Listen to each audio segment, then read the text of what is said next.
Okay, so today we're going to discuss apprenticeships.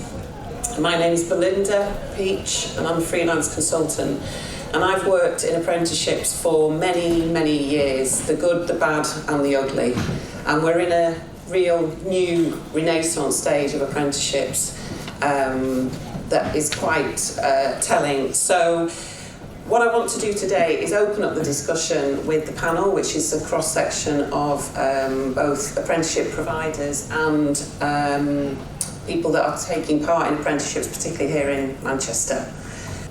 Sorry. Just so then we do an introduction from everybody from the panel. So if we could just go down, starting with Adrian, of where you're from and sort of why you're here. I think so, yeah. Hi, my name is Adrian Healy. I'm the Business Development Director for the Growth Company. Hi, I'm Michael and I am the Head of Games and Media at Access Creative College. Hi, I'm Rose Marlett, CEO of Sharp Futures, which is a social enterprise working in creative, digital and tech. Hi, I'm Lewis Marsh and I'm a marketing and graphic design executive at Sharp Futures and I'm an apprentice. We also have Alex Martin from Creative Skills Set in London. Hi, Alex. It's a bit like BBC Breakfast, this, isn't it? Can you see me? Yes, we can. You can hear me? We can see and hear you. Oh, it's brilliant. All a right. perfect fit. Hi. Hi. I'm Alex Martin from Creative Skill Set. I'm a Senior Development Manager for Accreditation and Standards, overseeing all things to do with the Apprenticeship Levy and our TIC accreditation scheme. Perfect, thank you. Okay, so so if I could just do a quick overview. The apprenticeship, they've included the levy, which is for employers of over a 3 million wage budget. Obviously, that's a very sort of small group of our industry. And the government have set a target of 3 million apprentices in place by 2020. But there's been a recent change in funding where, for the first time ever, small and micro businesses now have to pay a contribution to take on an apprentice. So we've got kind of quite an issue surrounding that. Whitehall believe that the important part of apprenticeships is that employers are taking control of how they train and develop their personnel. My point is that's you. So on the panel today, we don't have really an employer. Sharp Futures does employ, but it's through their social inclusion policies. You are the employers. So what I really would like is you, the employers, to be that fifth chair, if you like. So with that in mind, the Animation UK have put out a survey, a skills survey. Could I ask how many people have completed it? Right, that's good. Thank you. But we need everyone to complete it. It's not been, the actual uptake has been very minimal.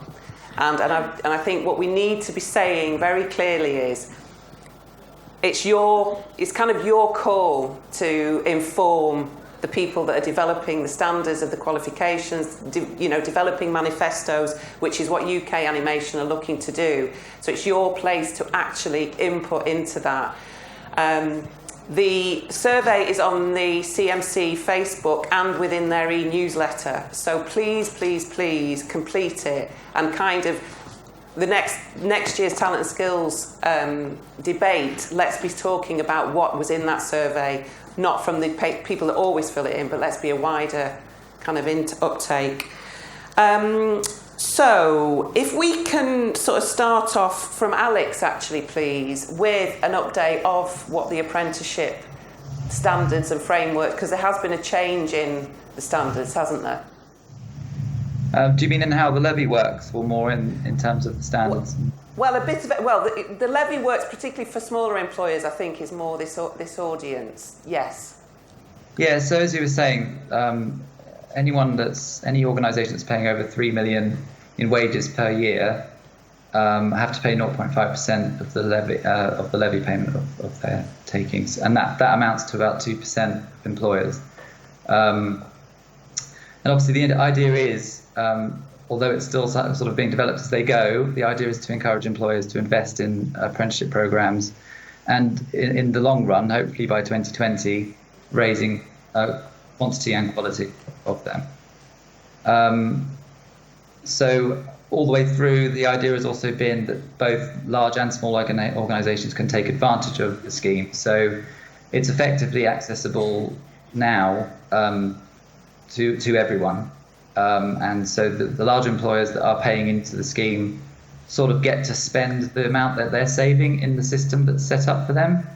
But equally, SMEs can access that funding pot and use it to fund their apprenticeships as well.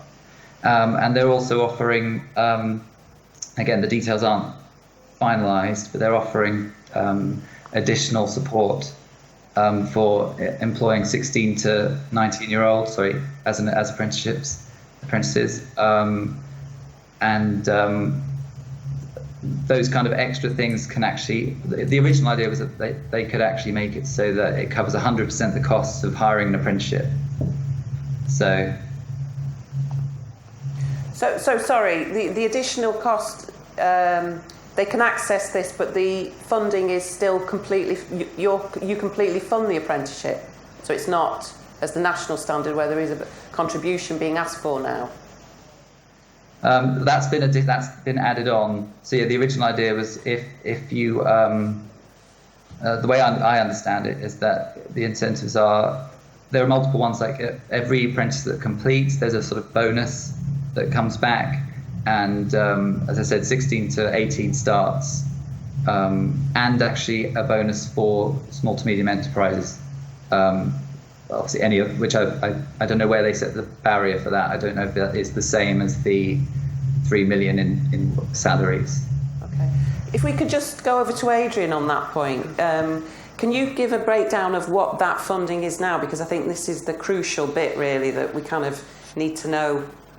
Yes, so as Alex has said, if you've got a pay bill of over more than £3 million, and you will pay in 0.5% of that into your levy account, which you can then use for apprenticeships.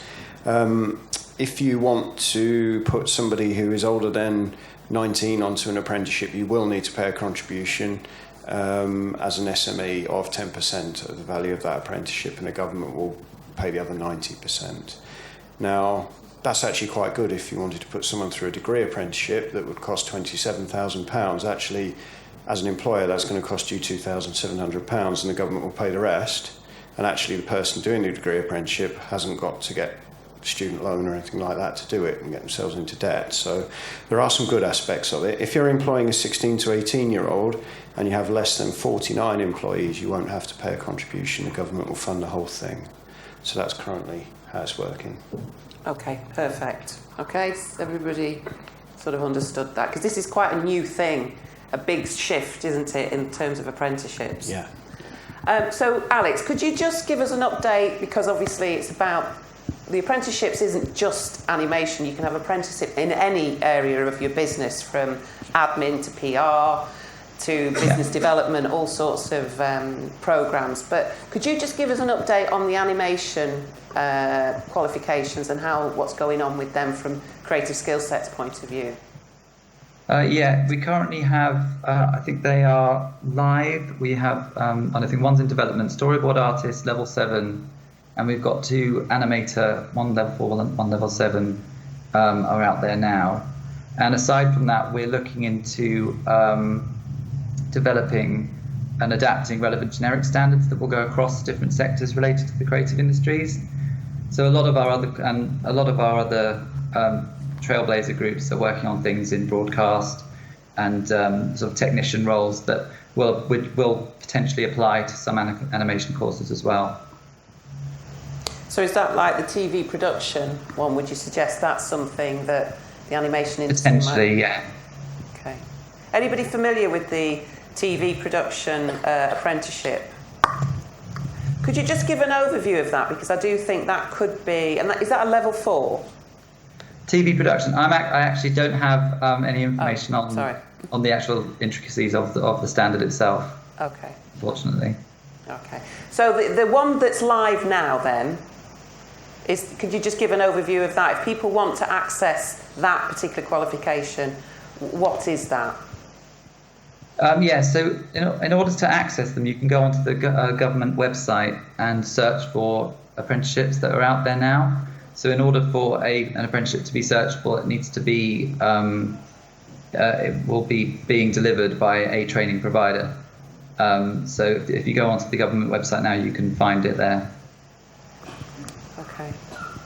Has anybody thinking of taking on an apprentice, or is anybody looking to recruit in the next 5 years? Okay. And would apprenticeships be an option to you? Does anybody have any comment about how they feel about apprenticeships as my 5th chair? Anybody? Yeah. Thank you. Just being really naive, could you just explain a little bit more about what's involved in an apprenticeship? I mean, literally, what would the employer provide, and what would be expected? What is actually appropriate for the candidate to expect at the end of it, and what duration do they last for? Okay, that could go either way. Yeah, do you want Rose to do that? Yes. We've done something at Sharp Futures as an employer to find our way through this space, which the simple answer is it can be entirely different from training provider to training provider.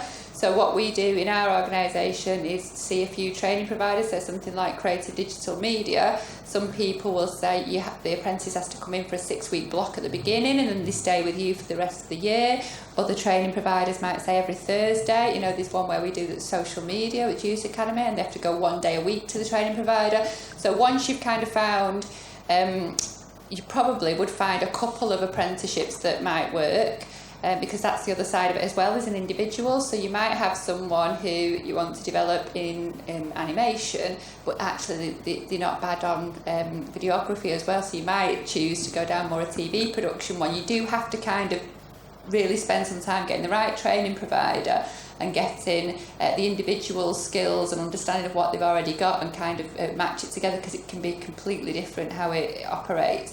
The key thing for the employer is that you pay the wages. Yeah, so and there's a nationally set standards about what you can pay. You can pay more, but the actual minimum for someone in the first year of apprenticeships only about £4 odd, but you can pay living wage, or you could pay them much more. So you choose the wage, you pay the wage. You have to provide. There's no support for kit, for example, software, anything like that. The employer has to bring all that, and the training provider will bring, in our experience, like the theory and the basic foundation of knowledge. Often they'll deliver that in sort of traditional learning environments. And then the modules themselves, what a young person like Lewis has to do, it says on the module, for example, he has to be able to show that he can build a WordPress site. Again, depends how much time you put into it as an organisation.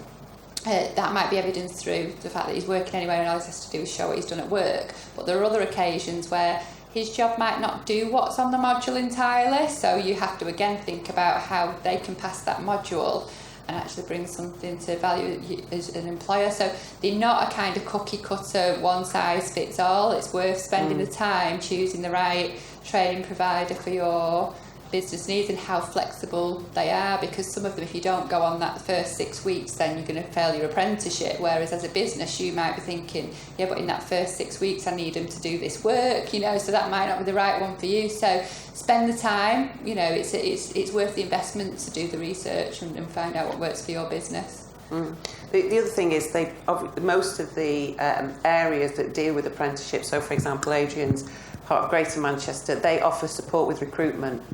So they have a database of kind of young people who are looking for opportunities in our industry or in any kind of, it is the issue. I think the important thing we need to stress about apprenticeships and why they need to be active in our sector is issues around diversity, because that is where we will create and establish a very strong, diverse workforce, really. And again, Rose, can you just explain a little bit about why Sharp Futures is kind of a trailblazer in that? I think we'll get to a point, hopefully, where there's a lot more standards kind of set. And the original thinking around some of the apprenticeships and some of the pilots that were led, like the employer ownership of skills, was about connecting the employer to the person's learning to the eventual job.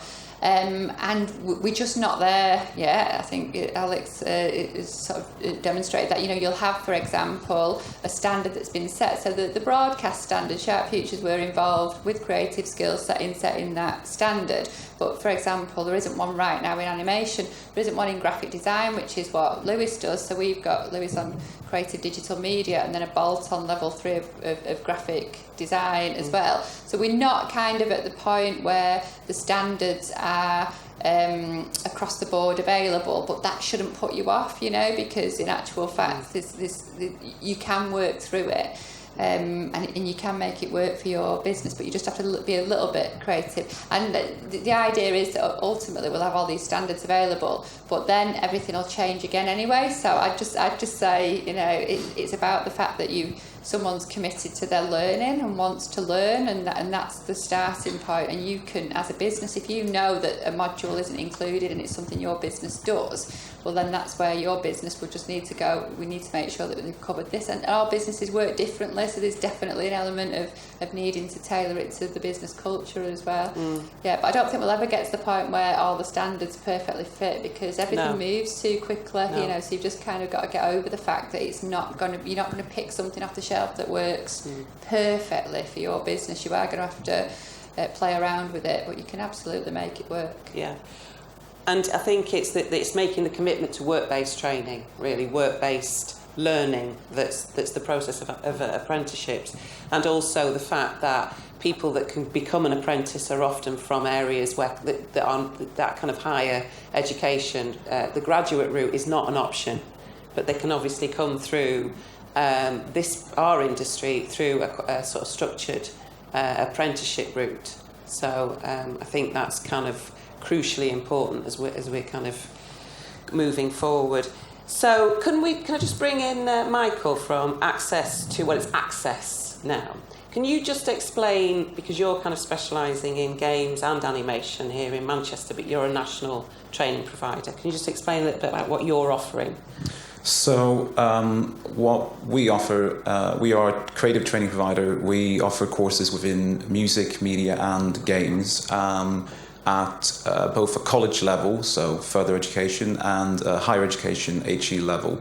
And essentially, it started off in 1992, so that was the same year I was born. Obviously, I haven't worked there for that long.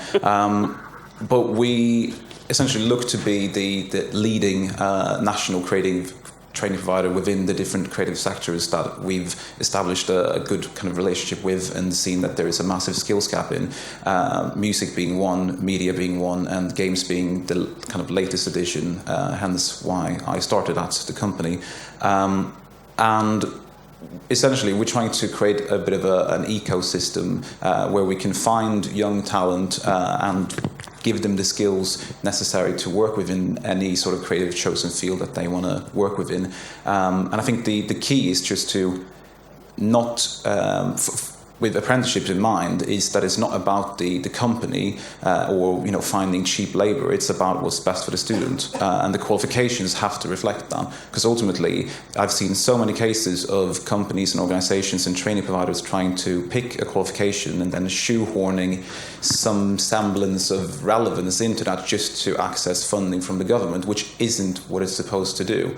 It's supposed to be a qualification, and it's supposed to be an end goal, which is either, well, actually it should be both A, a job, and B, a qualification which matters to the chosen field of that student or learner in that case.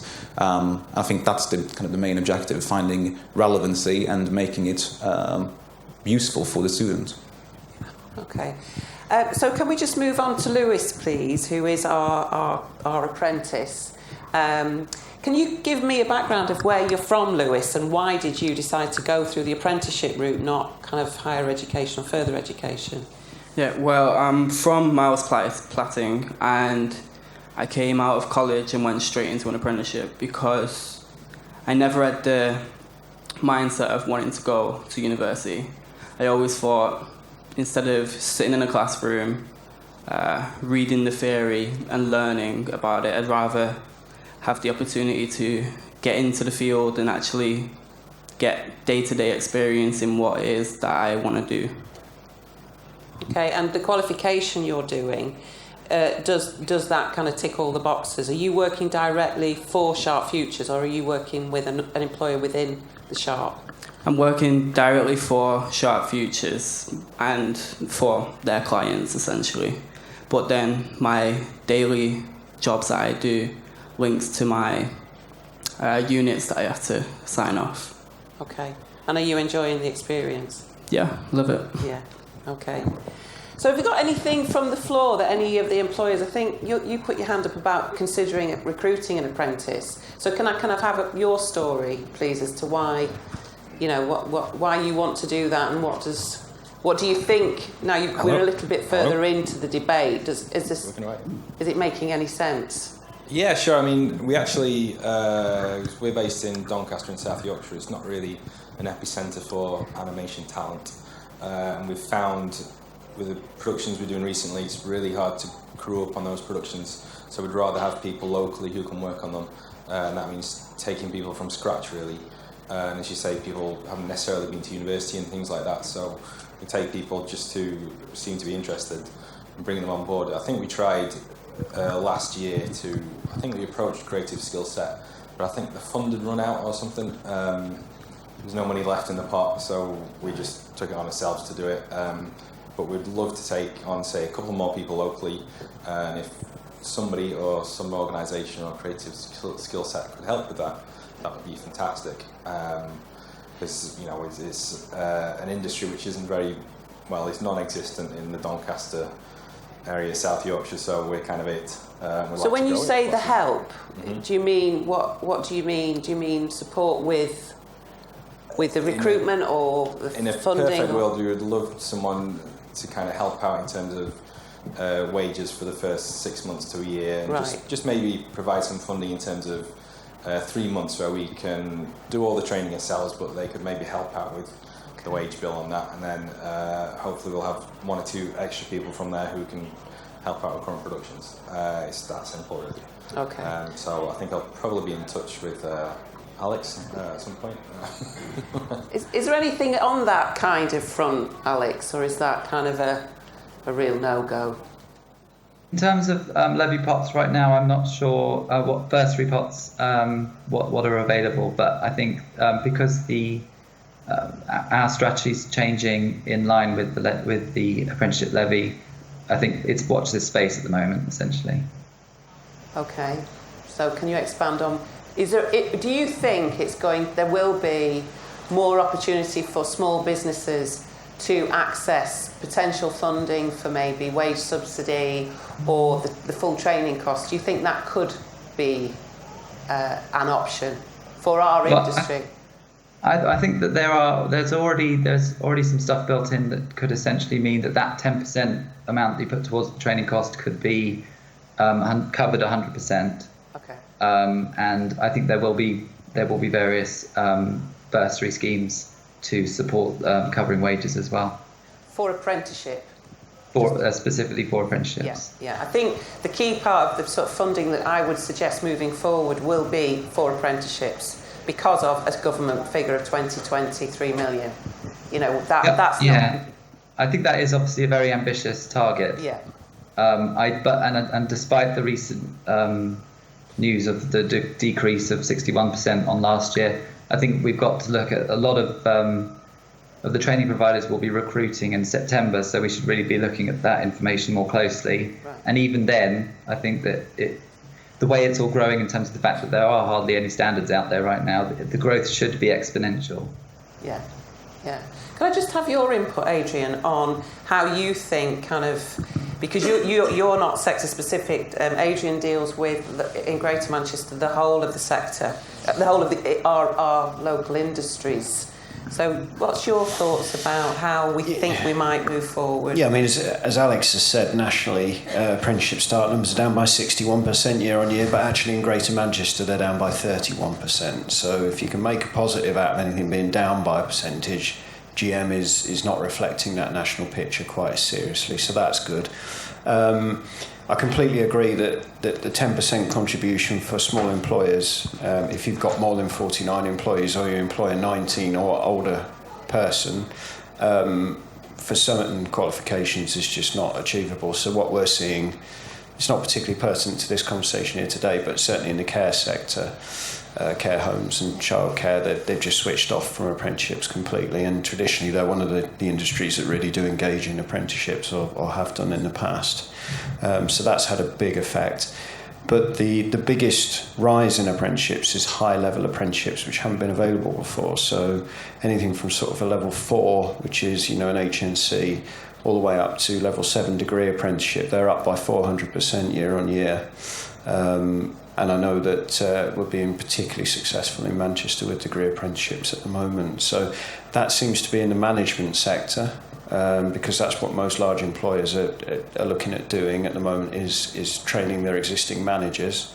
But actually, some of these creative degrees and things like that are being worked on are really exciting, because I actually think that, as I've already said, instead of having to go to university, you can actually do a degree and get your degree without having to actually get into a load of debt and pay it back. So it's, I think, a couple of years' time, once all these changes have bedded in, I think you'll see a lot more standards, a lot more degree apprenticeships available, and actually apprenticeships being put on a similar level to kind of, they're not just a thing you do if you didn't go to university. They're actually a viable route you can take when you're making your choices at school. And there's something called T-levels coming in, which you may have heard of, you may not, but these will be programs that you can decide on at school, where you can literally go through a pathway and end up at the same point having a degree as someone that did it through university. So it's quite exciting, actually. It is, and I think what's interesting is our sector is predominantly the higher levels within kind of qualifications that are around the sector training, if you like. There are kind of things you can that you can do, as I've said, in generic business development type of apprenticeships, but in our sector, the TV, the animation, the games, they're kind of usually the higher level of HND to degrees. So So is anybody else got any comments? Even if it's not employers, we've got some young faces out there, that are maybe doing or looking to link. I hope that's been beneficial, because apprenticeships are something that are... Yeah, sorry, Rose. No, I just wanted to add on for the gentleman in South Yorkshire, there's a devolved element that's... Is it by local authority or by LEP that there's grants available? Which I was going to say the training providers know about it. Yeah, it's by LEP. Yeah, so every place will do it differently, but there are grants available, particularly if it's the first time you're taking on apprentices. But the training providers know that inside out, and you access it through the training providers to just make sure that when you're having those discussions that you have found out what's available in your area. Is it 1,500 at the moment for Manchester? At the moment, that 1,500 stopped a couple of months ago, but if you recruit or put anybody that's between 16 and 18 onto apprenticeship, you'll get £1,000. Which is triggered at certain points, so you can't just take them on, take £1,000 and let them go. You've got to have them in employment for, I think the first piece is 6 months, and then there's a payment at 12 months. The training provider also receives an additional amount as well, but where that differs from localised bursaries in the past is that was limited to volume, so you could only actually have 5 apprentices and receive 5 grants. You can have as many as you want, and you'll get that £1,000 for each one. Providing it's a 16 to 18-year-old, and that's any size employer, whether you're two people or 200,000 people in your business, you would still get that £1,000. And here in Manchester, there is actually a service called the Apprenticeship Growth Service. If anybody wants to know about that, which is a one-to-one with you, the employer, to just talk about what apprenticeships are and really kind of open up talk more about what we've talked about, and if there is any sort of support through the Growth or through Adrian's company. So if anybody is interested in that, I can help out. But it is only in Manchester, isn't it? Greater Yes, Manchester. Only in Greater Manchester that's available, yeah. Yeah. Is anything anybody want to add from the panel? No? Anybody from the floor? So please, just to reiterate, please complete the skills service for UK Animation, because you know they have got the ear as well of kind of lobbyists to potentially make the difference in terms of government and Whitehall and what they can fund and what they won't fund. And it's all about the jobs, and if we can get the jobs, they might give us some cash. So thank you very much.